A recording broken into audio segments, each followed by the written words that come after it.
WNHP 103.5 FM, New Haven's home for community radio. I'm Mubarakah Ibrahim, and this is Mornings with Mubarakah on WNHHLP 103.5 FM, streaming live from Beaver Hills in New Haven, Connecticut, and also live on TuneInRadio.com and the app, as well as newhavenindependent.org. I want to welcome you to the show today, and I want to welcome my guest, Dr. Janice. Thank you for joining me. Thank you. Good morning. Thank you for having me. So today we are going to be talking about a topic that's pretty serious, and a topic that I think that is not talked about enough, for sure. A topic that's not talked about enough. So September was Suicide Awareness Month, and we are on October 2nd. But it is important enough to actually continue to talk about it. Hopefully, as we have these months that come about, that is just the start of kind of like bringing people attention to something. So, Janice, I thought that it was really, you have a book coming out. Yes. And the name really struck me because we hear it a lot, right? So in my mind, I was thinking to myself, like, this show is really about when you are too blessed to be stressed, but you really are depressed. Yes. Right? So I'm like, for sure, that is definitely a topic we need to talk about.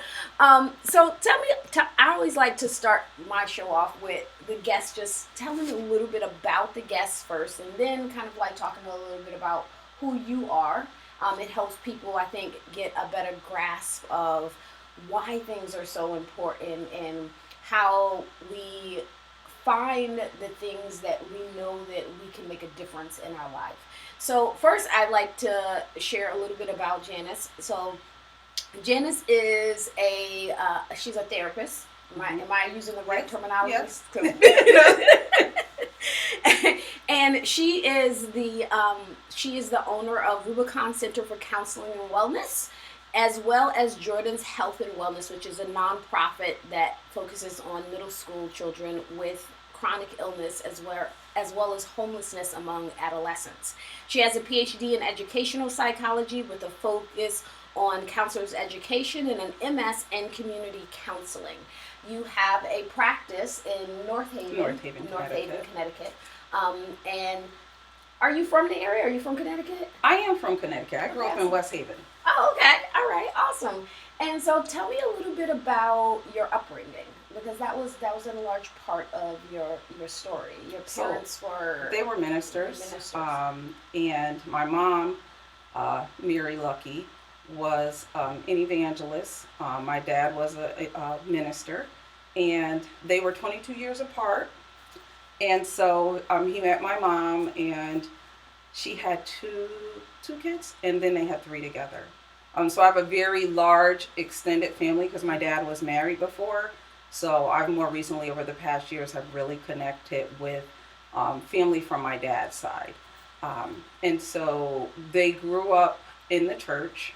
And so my mom had this idea that you were just too blessed to be depressed. So I feel like she never felt like mental health really existed.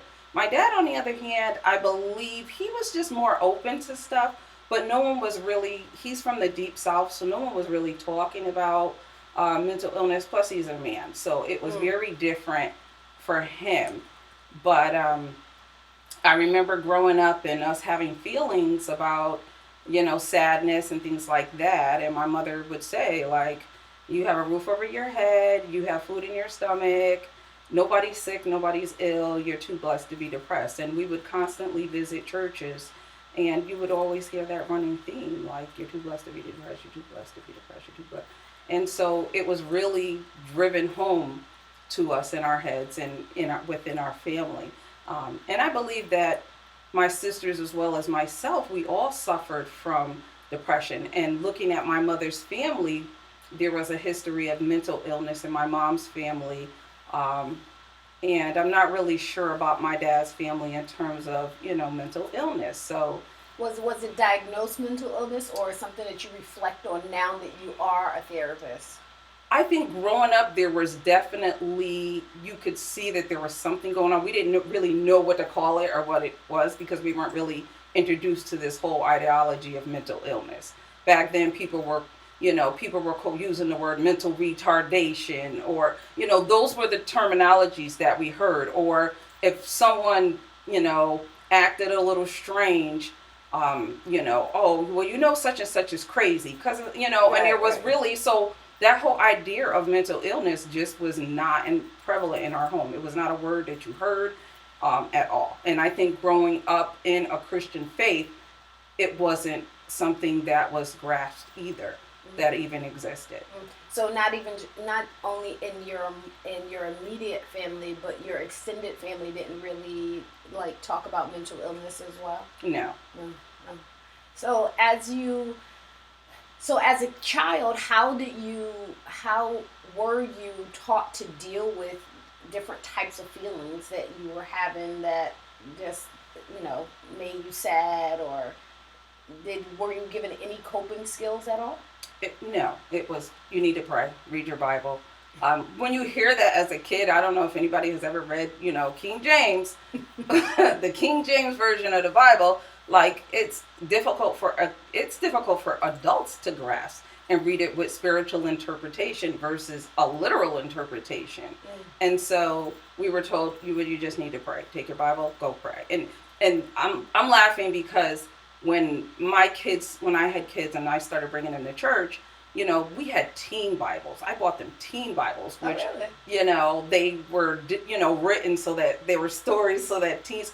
We didn't have that. We were reading straight up the regular adult King James version. Now they have all these different versions, the NIV, the new NIV, and, where everyone's trying to break down these scriptures. But we were reading the King James version, and we would sit there, and my mother would be like, pray. You just need to pray.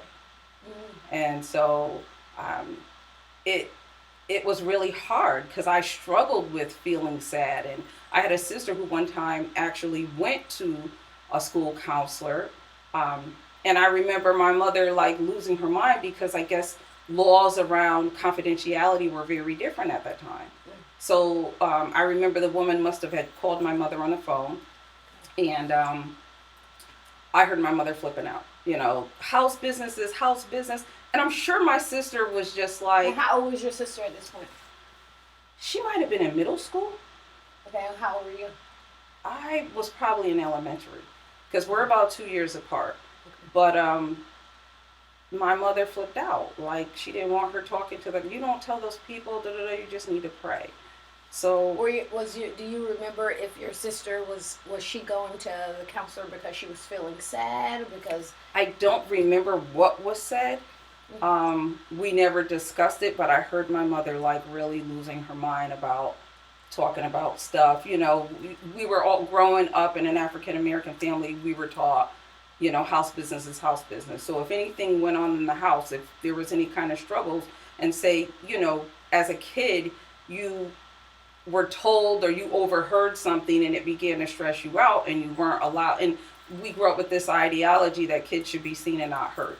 So not only did you not voice your opinion about your feelings, if you overheard something, you had to kind of process it in whatever mind you were in at that time. And kids process things. So middle childhood, kids process things in a very literal term.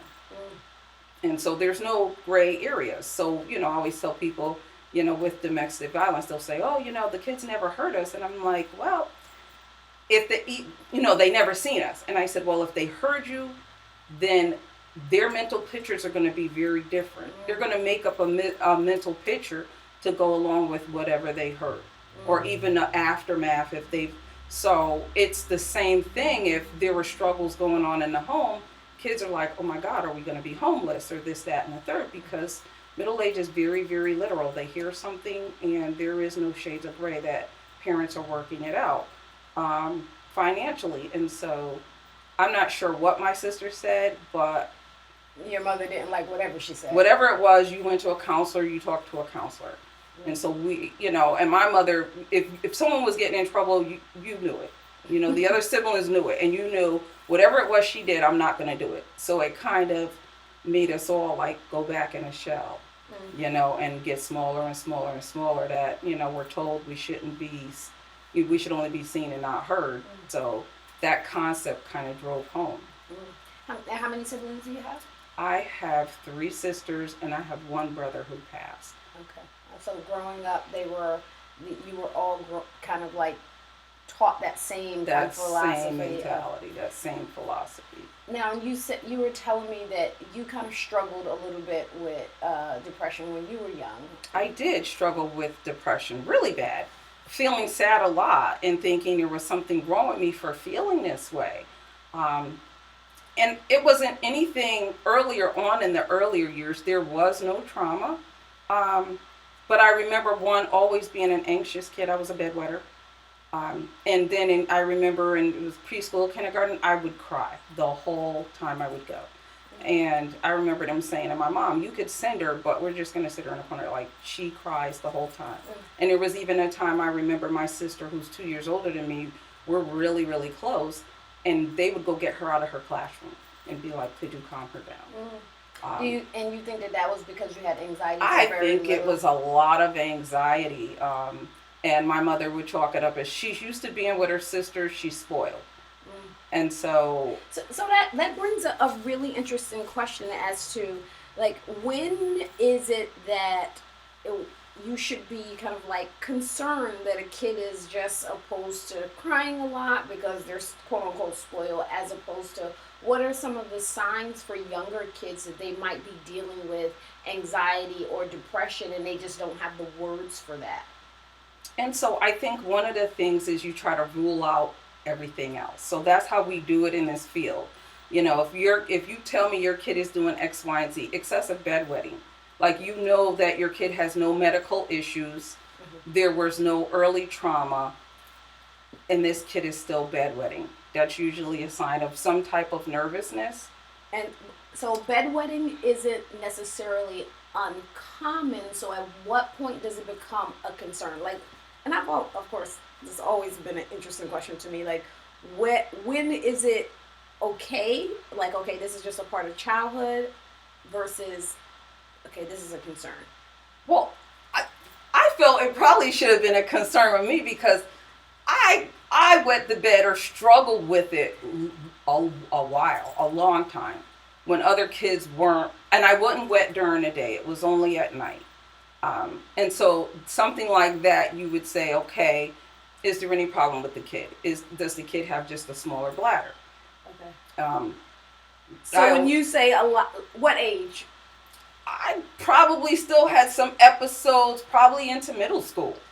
Oh, okay. All right. So that's kind of like you're getting older, but you're still having issues. Right. So should parents be concerned if they have, or start at least trying to rule out if kids are still wet in the bed by middle school? Right. Absolutely. And I just think even if they're younger, you should at least check them out and make sure with the pediatrician that there's no medical reason. So before we go to the mental health side, we look at, okay, this can't be explained by a medical reason. Does a kid just have a smaller bladder? Does a kid have a weak bladder? You know, there are different things that can be tested. And that was one of the, things that were never done. In terms of the crying, it was almost like if I wasn't in my own circle, even though I knew these kids, I could go outside and play in the neighborhood. So why didn't I cry when I went out with these same kids? Why was school such an issue for me? But I remember crying and crying and crying. And I remember talking to myself like, you're going to be okay. I remember as young as a kid, because I didn't want to be like that. I didn't want to be the outlier in the classroom. And I say, you're going to be, I would talk to myself in my head. And even into first grade, I remember moments of nervousness that this was a new school year, and I remember saying, okay, you're not going to cry. I don't ever remember when I got the crying under control. I know by first grade I definitely wasn't doing it, but I know that feeling, there were times where I was still really trying to... That anxiety was still there. Yeah, I was still trying to talk to myself and say, you're going to be okay, you're okay, you're okay, you're okay, Okay. All right. And did those feelings of anxiety exacerbate as you got older, or how how did you deal with it as you got older? I think there was always a level of nervousness there. But as I got older, I really gravitated toward education. And so that was one thing that I call that my walking on water thing, is I knew I was smart. And so I like school. I like to learn. So that wasn't. So the crying and the anxiety of going to school was not about you not wanting to do the work. No. It was about you physically being there and being in that environment. Yeah, and it's just being in an environment, I guess, that was unknown to me. Oftentimes today we hear a lot of stories about children who are bullied at school or mistreated. Was that kind of like an issue for you at all? There were times where I could be the one that gets singled out.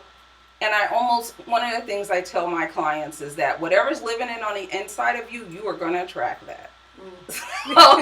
So if there is an insecurity or fear, I always tell people thoughts are things. You don't even have to speak it. Speaking it is even worse. But thoughts are things. And so even if that's living inside of you, you are going to attract what is living inside of you. And knowing that now, being in this field and as an adult, I realized I was so insecure about myself. I was overweight.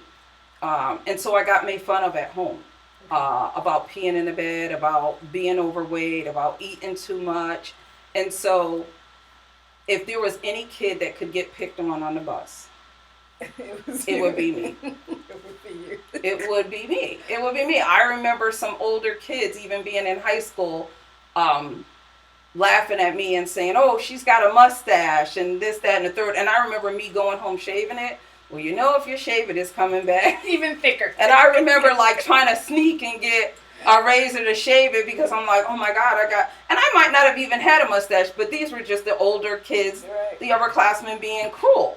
And so I remember being so insecure about what I looked like, and you got to realize, when kids are starting to form self-esteem, I was a big baby. So my nickname, even at birth, was oh, big baby, fat baby. Well, when a kid isn't, when they're starting to establish their identity and self-esteem and who they are, if you're still calling them big baby and fat baby, it begins to resonate that I'm obese, that I'm different, and I think those little nicknames weren't, in the beginning, they were more terms of endearment, but I don't think people understand when you're still calling your kid that. Right. That, and, your friends and church family and things like that you really start to think, because my sister was tiny. She was very, very tiny. My sister that was 2 years older than me. And so her nickname was doll baby and squirrel. The big joke was that she was so tiny that, if you put her out there on a kite, she might fly away. As opposed to you, that was big baby. Yeah, I can hold her down. If you're just tuning in, you're listening to WNHHLP 103.5 FM, New Haven's home for community radio. I'm Mubarakah Ibrahim, and this is Mornings with Mubarakah, streaming live from the Beaver Hill section of New Haven, Connecticut. And today we have on the show Dr. Janice Olucky. We're talking about mental health for children in particular, and particularly in African American and religious families. So one of the things that you talked about is often that in a Christian family that, you're too blessed to be depressed, but it's something that is not just isolated to Christianity. Growing up in a religiously Muslim family, depression wasn't a real thing. Muslims pretty much deal with it as many Muslims, not all, it's becoming a little bit more acceptable for people to actually recognize mental health and get treatment for it. But in every religion, pretty much deals with it the same way, have a history of dealing with it the same way. Okay, go pray. Right. You're depressed because you aren't giving your problems to God. It's your fault because you're trying to solve it yourself. Just give it to God. Right. And it doesn't work that way when it is a true mental health issue. Right. So your depression got pretty pretty serious for you, where you actually tried to not be here anymore. Right. And I remember being young. I might have been, it was after my mom and dad got divorced. And I remember just feeling really, really sad. By this point, I clearly had some serious self-esteem issues. And how old were you at this point? I might have been about 10 or 11, so still in middle childhood. And remember, I told you that's where their mindset is, to think literally. There's no shades of gray. They can't really kind of process things any different way. And so I remember saying I used to have allergies, and if we ate something and had an allergic reaction, I remember my mother with, the Benadryl, the pink and white pills. I didn't know what they were called at the time. But I remember, she'd give you a Benadryl or something, a bug bite or something, you're itching, that was the thing, Benadryl. And so I remember every time I would take Benadryl, I'd get really tired, knockout. And so I got to the point of my mother kept them on her dresser in this little container, which I don't know why she ever took them out the bottle, but it was a whole bunch of them in this container. And it was like an Avon container that she washed out.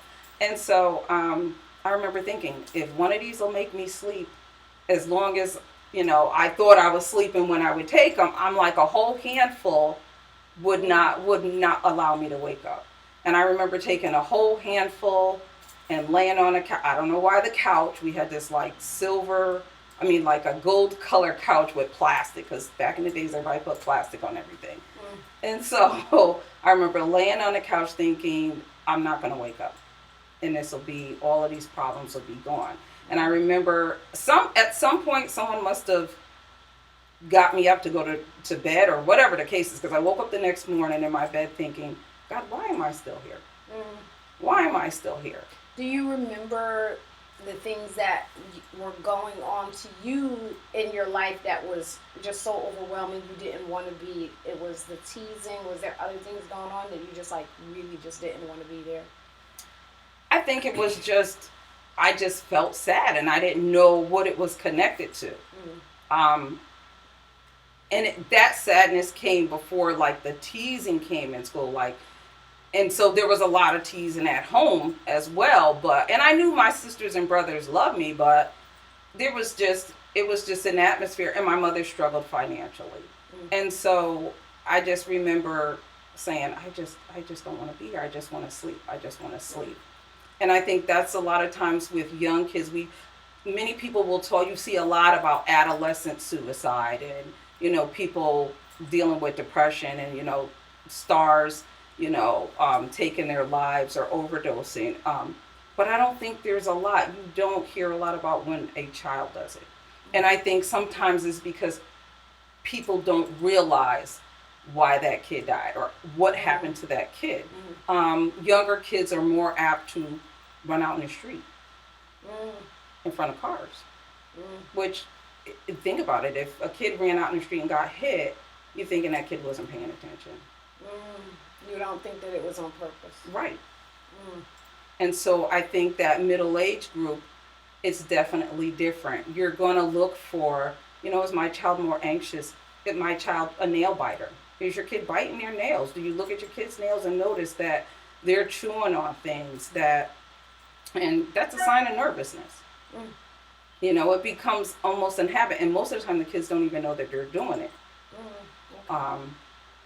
What are some of the other signs that parents should be aware of? Because I think that what makes that age particularly difficult for parents and caregivers is that's also, middle school is also the age where kids start shutting down. They stop telling parents as much as what's going on.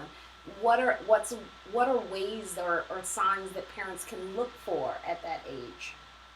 And like I said, one of them, is definitely the bedwetting, the nail biting, any habits that you see that might be excessive.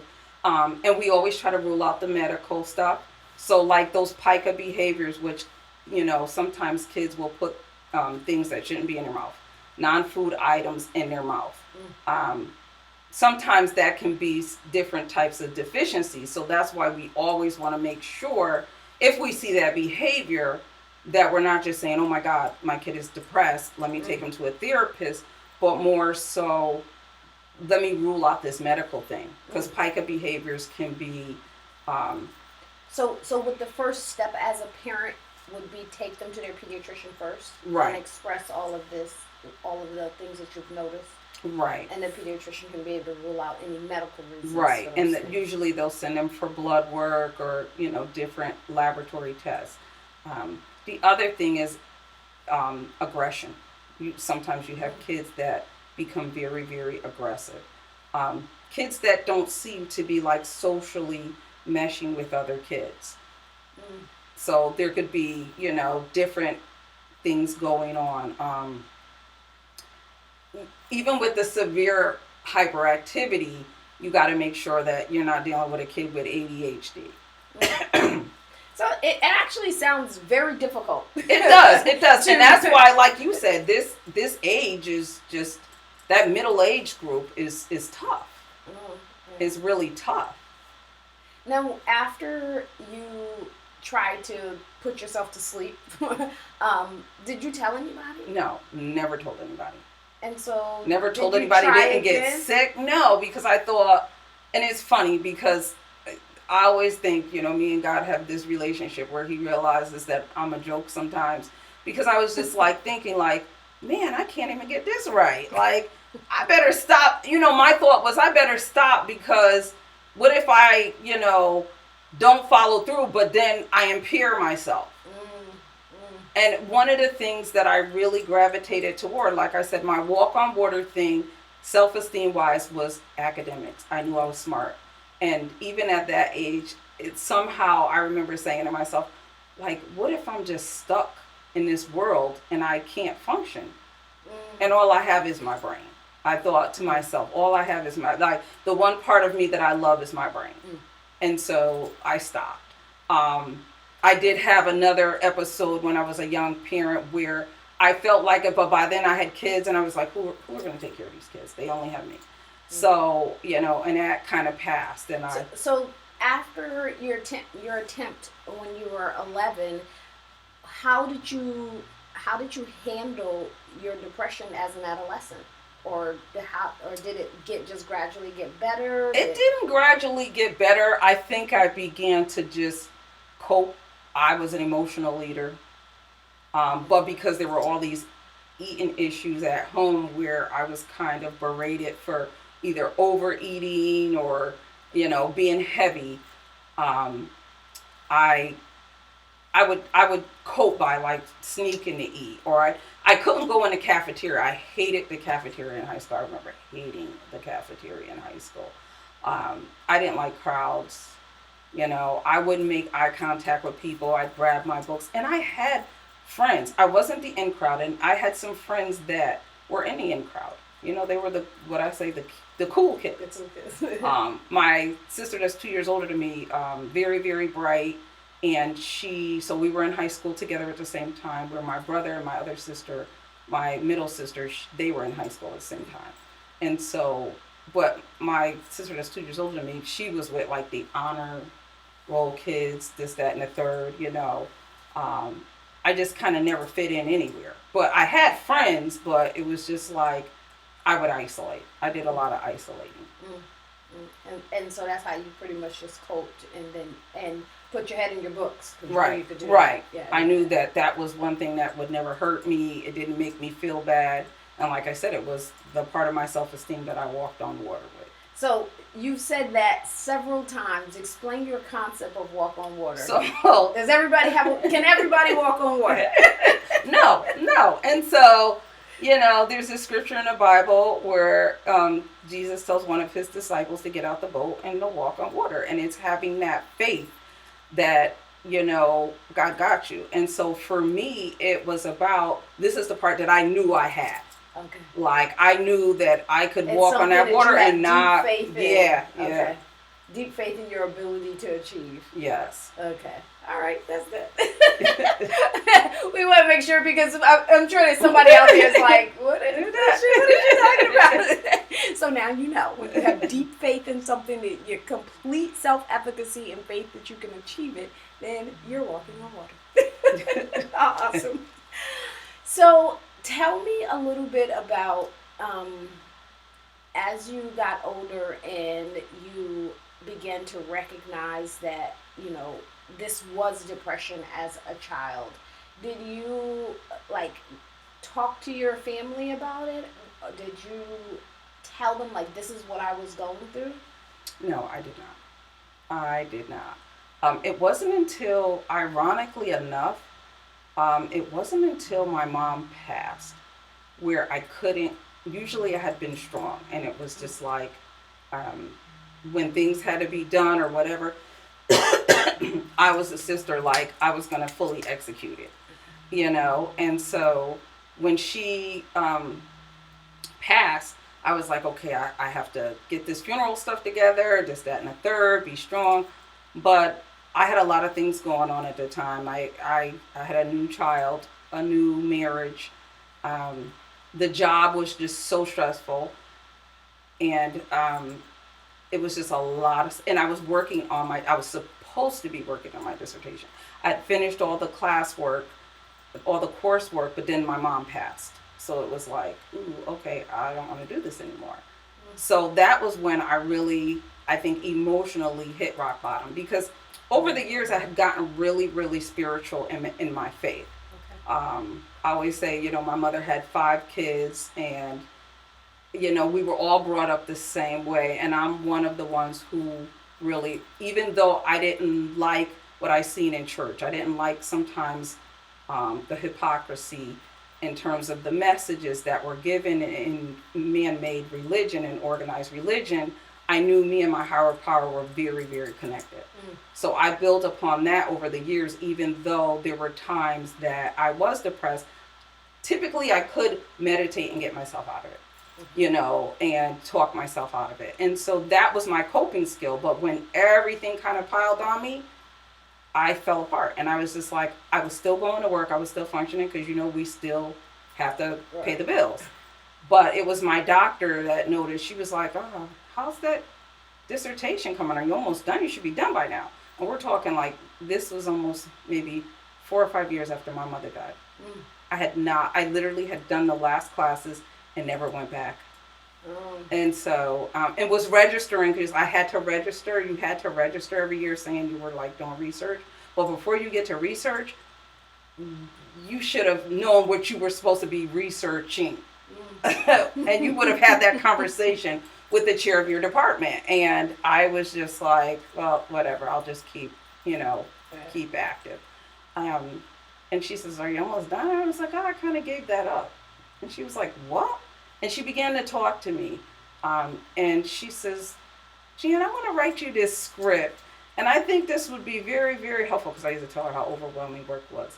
And I said, I'm not taking an antidepressant. Are you kidding? What's wrong with you? I'm not taking this. My clients take this. And I remember saying to my sister, because we go to the same doctor, I said, Dr. Lingle gave me this prescription. And she said, oh, yeah, I've had that. Da, da, da. So me and 2 of my sisters had talked, and I never knew that they had sought help after they left my mom's house or as adults. And they were like, oh, yeah, this, that, and the third. And I was like, how come you guys never said anything? But it makes sense. We grew up like that. It was a taboo in the house to have feelings of anything other than happiness. And so nobody talked about it. And when I think that was the point that I broke down to really cry, that, wow, we couldn't even have this conversation until my mother passed. Wow. So you and your sisters you all sought mental health, but never really told the other person that you were seeking help. I did, because I'm transparent. Listen, I was like, by the way, they want to give me this pill, and I know it's an antidepressant, and blah, blah, blah, blah, blah. I'm very transparent. That's the only thing I've learned over the years that has gotten me through, sometimes with trauma, and, the bullying, the stuff at home, was for me to just get it out my system. So talk to me a little bit about kind of like, what are some of the changes that we can make as parents, as communities, as just in helping young people cope emotionally? Because statistic. When I was researching for this show, the statistics are showing that not only is suicide increasing, but particularly among Black children, the rate of suicide. Because there was a time that was like, oh, that's white people stuff. Right. White people commit suicide. White people go to the psychologists and therapists. Like, Black people don't do that. Right.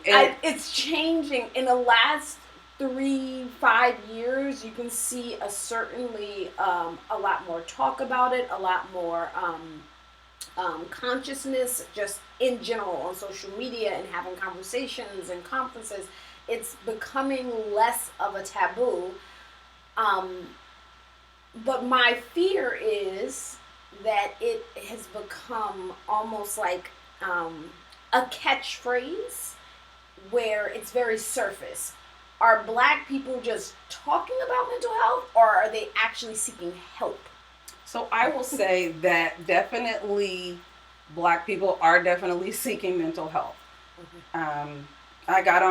I'm on all the different insurance panels to see people for counseling and be paid through their insurances. And I remember about a year or so back when I decided to do my practice full time, that the minute I got on Magellan's Yale Health panel, a flood of people of color, all different colors,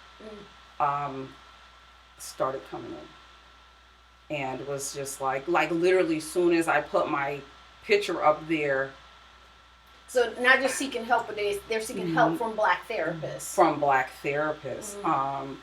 And so I was like, wow, like, what is this? And they were like, typically I wouldn't go to a therapist.